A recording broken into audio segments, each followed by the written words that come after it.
Hello friends, welcome back to my channel. आज का हमारा टॉपिक है स्मृति। तो इसके इंट्रोडक्शन से स्टार्ट करते हैं। शिक्षा के क्षेत्र में हमारे बहुमूल्य प्रयत्नों का उद्देश्य बच्चों को किसी न किसी प्रकार से कुछ सिखाना ही होता है।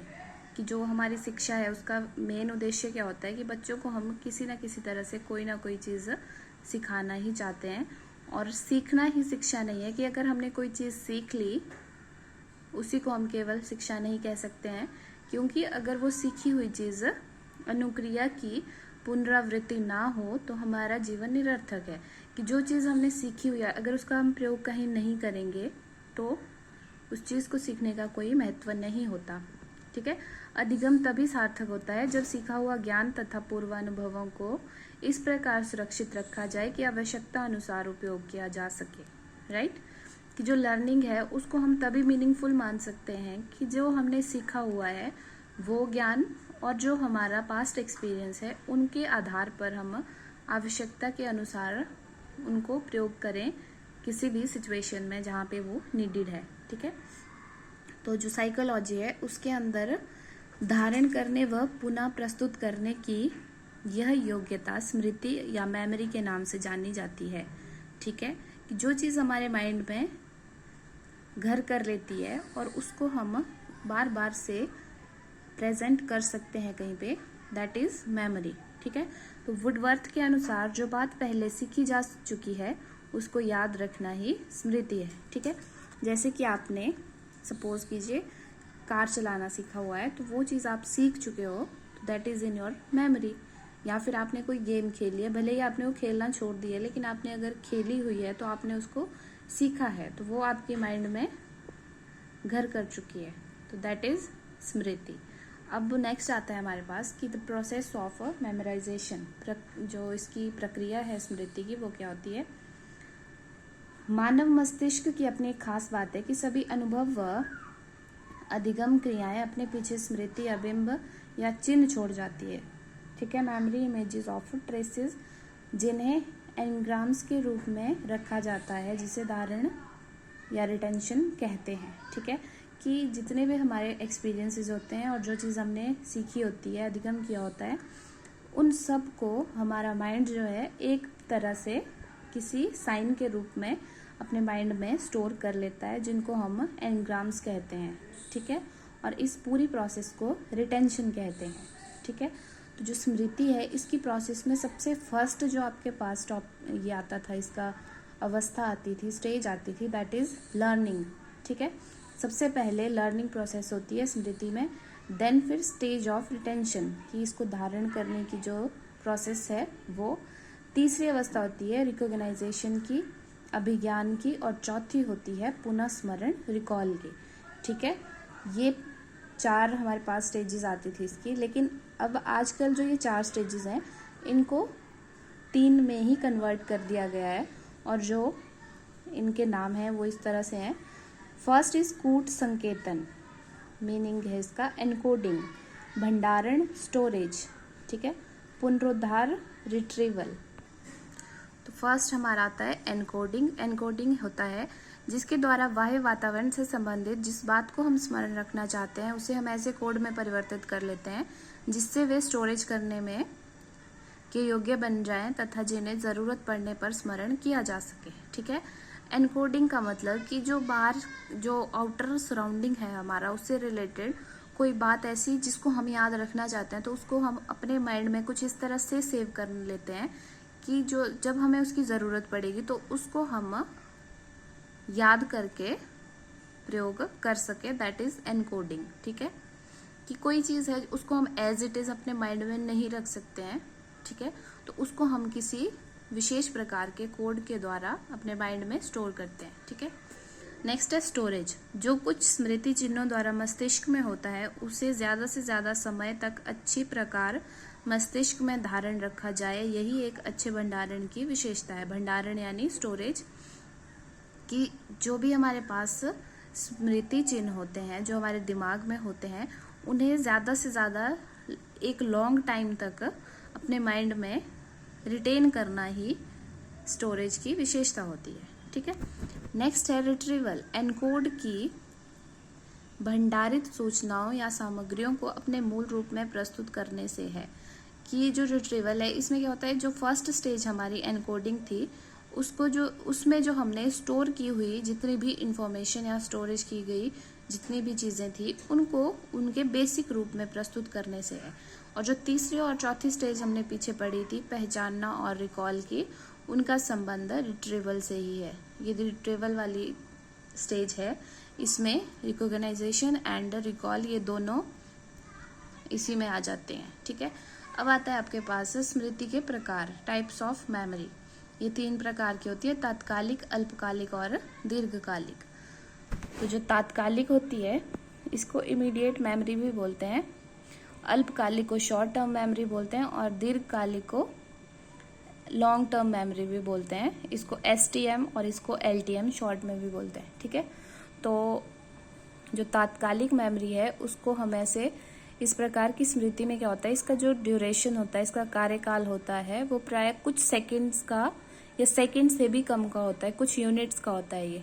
ठीक है, 0 to 2 सेकंड तक होता है इसका। और जो ऑडियो में होता है इसका वो 4 to 5 तक हो जाता है। ठीक है, और विजुअल में 0 to 2 तक होता है। ठीक है, और ये एक टेम्पररी मेमोरी होती है और धारण समय बहुत कम होता है। मैंने अभी बताया आपको कि जो विजुअल में होता है दैट इज 0 to 2 सेकेंड और जो ऑडियो में होता है वो 4 to 5 होता है। ठीक है, और इसमें क्या होता है कि जो संवेदनात्मक अनुभूति से छाप बनी होती है वो तुरंत मिट जाती है, क्योंकि ये उस जगह पे दूसरा स्टिमुलस स्टोर कर लेती है। ठीक है, और ये शॉर्ट टर्म मेमोरी तभी कहलाती है, तभी ये सेंसरी मेमोरी कहलाती है, क्योंकि ज़्यादातर ये सेंसेस से ही काम करती है।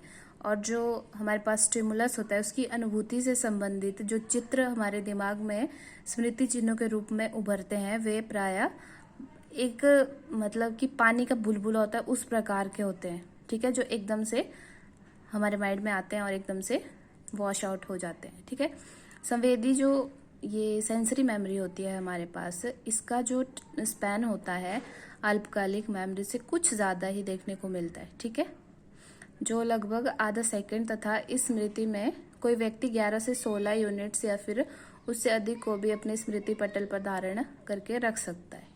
ठीक है, ये चीज़ हमने पढ़ी थी। अब नेक्स्ट आता है अल्पकालिक, शॉर्ट टर्म मेमोरी। इसका कार्यक्षेत्र सीमित होता है और ये अस्थायी होती है, क्षणिक होती है, थोड़े टाइम के लिए होती है। और इस प्रकार की तुलना में जो स्मृति का कार्यकाल होता है वो तात्कालिक स्मृति की तुलना में अधिक होता है। अभी अभी हमने पढ़ा, यदि याद की हुई कोई चीज़ होती है तो आगे कोई अभ्यास ना किया हो उसका तो उसको वो तभी के तभी खत्म हो जाती है। ठीक है, और जो लर्नर होता है अगर चाहे तो उचित अभ्यास के द्वारा उसको कंटिन्यू रिवाइज कर करके उन स्मृति चिन्हों को अपने दिमाग में लंबे समय तक धारण कर सकता है। ठीक है, नेक्स्ट इज दीर्घकालीन, लॉन्ग टर्म मेमोरी। ये जो मेमोरी होती है दीर्घकालिक मेमोरी, ये अपने नाम के अनुरूप ही कार्य करती है। जैसे इसका नाम दीर्घकालिक है, मतलब कि इसका जो कार्यकाल है वो काफी लंबा और अंतहीन होता है। ठीक है, स्थायी मेमोरी होती है ये, परमानेंट मेमोरी जिसको हम बोलते हैं।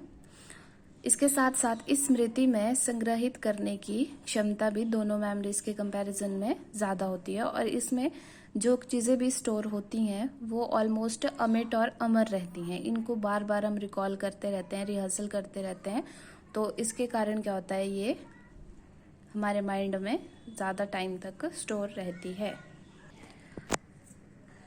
अब हम पढ़ेंगे कि गुड मेमोरी, अच्छी स्मृति क्या होती है। तो अच्छी स्मृति की विशेषताएं होती हैं तेजी से याद करना व पुनः स्मरण। ठीक है, रैपिडिटी, कि जल्दी से कोई चीज़ हम पढ़ रहे हैं तो वो हमें कितनी जल्दी याद हो रही है, वो एक गुड मेमोरी की साइन होता है। सही से याद हो, मतलब ऐसा नहीं है कि कुछ भी याद कर लेना है। सपोज आपको कोई नंबर दिया है याद करने के लिए कि आपने 1 to 10 लर्न करना है, छोटा बच्चा है कि उसको 1 से 10 तक गिनती याद करनी है, 1 2 3 4 5 6 7 8 9 10। ठीक है, तो अगर बच्चे को 1 से 10 तक याद तो है लेकिन उसको क्रमबद्ध तरीके से याद नहीं है तो वो एक्यूरेट नहीं होगा। जैसे वो 1 3 4 6 7 2 5 3 10 ऐसे करके बोलेगा तो दैट इज नॉट एक्यूरेट।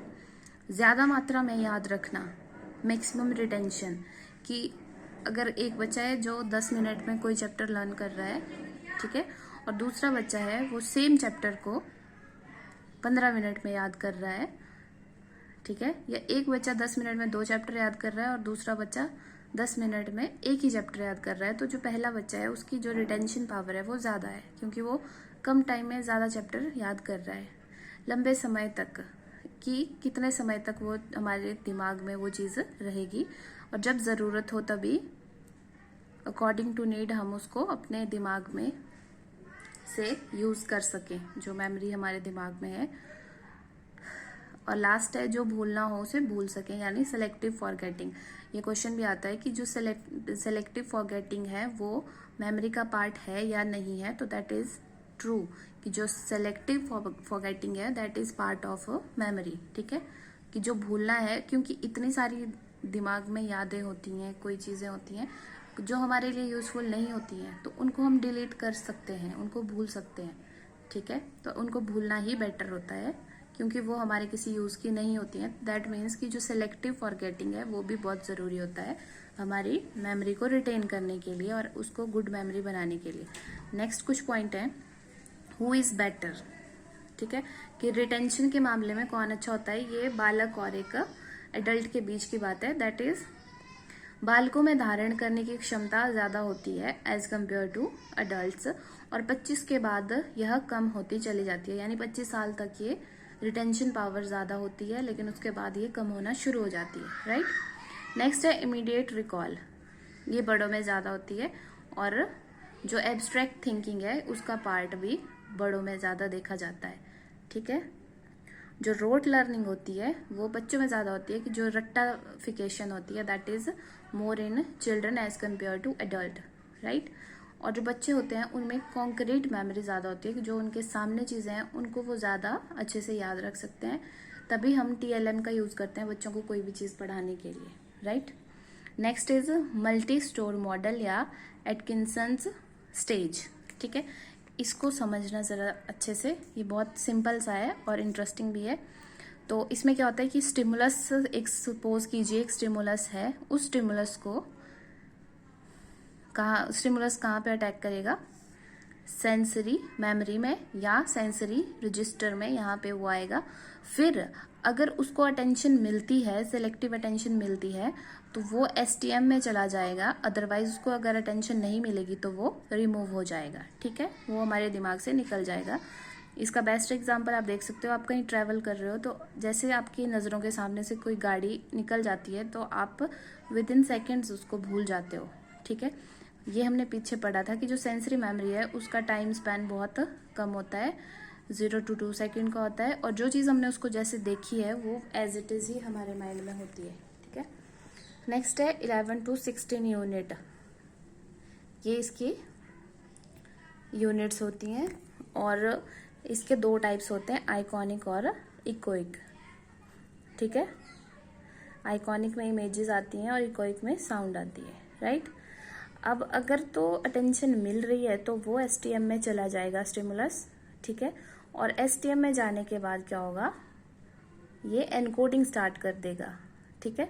और जो STM है इसको हम प्राइमरी मेमोरी, एक्टिव मेमोरी या वर्किंग मेमोरी या इमीडिएट मेमोरी के नाम से भी जानते हैं, और इसका यूनिट जो होता है 5 to 9 होता है, और सेकंड्स में इसका 18 to 30 टाइम स्पैन होता है, और इसमें एनकोडिंग जो होती है वो जल्दी से हो जाती है, ठीक है, यानी कि एनकोडिंग हो जाती है जल्दी से, अगर एनकोडिंग ना हो तो वो डिलीट हो जाती है, राइट। और एनकोडिंग हो गई तो उसके बाद स्टिमुलस LTM में चला जाएगा, लॉन्ग टर्म मेमोरी में, that is permanent memory, secondary और इनएक्टिव मेमोरी, ठीक है। और ये लॉन्ग टाइम तक हमारे माइंड में रहती है, और इसका टाइम जो है अनलिमिटेड है, कोई डिफाइंड नहीं होता है इसका टाइम, और ये जल्दी से डिलीट भी नहीं होती है हमारे माइंड से, ठीक है। तो आई होप आपको ये टॉपिक पसंद आया होगा। Thank you so much for watching.